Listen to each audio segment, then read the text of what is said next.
ব্রাহ্মণবাড়িয়ার নাসিরনগরে গত বৃহস্পতিবার রাতে শহীদ মিনারে পেশাগত দায়িত্ব পালনের সময় সাংবাদিকের উপর হামলার ঘটনায় থানায় মামলা হয়েছে।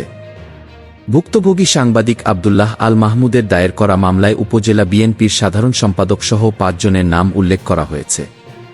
এছাড়া অজ্ঞাতনামা আরও ২০ থেকে ২৫ জনকে আসামি করা হয়। আহত আব্দুল্লাহ আল মাহমুদ জানান, বৃহস্পতিবার রাতে সংবাদ সংগ্রহ করতে তিনি শহীদ মিনারে যান। এ সময় শহীদ মিনারে উপস্থিত ছাত্রদল ও যুবদলের নেতাকর্মীরা জাতীয় নাগরিক কমিটির ২ কর্মীকে ছাত্রলীগ বলে পেটাতে থাকে। ঘটনাটি মাহমুদ তার মোবাইল ফোনে ধারণ করতে গেলে উপজেলা বিএনপির সাধারণ সম্পাদক কেএম বশির উদ্দিন তুহিন ও তার সমর্থকেরা সাংবাদিকের মোবাইল ফোন কেড়ে নিয়ে তাকে মারধর করে।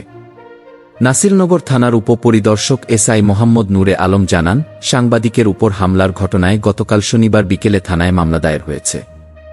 ঘটনার সঙ্গে জড়িত আসামিদেরকে ধরতে পুলিশের অভিযান চলছে।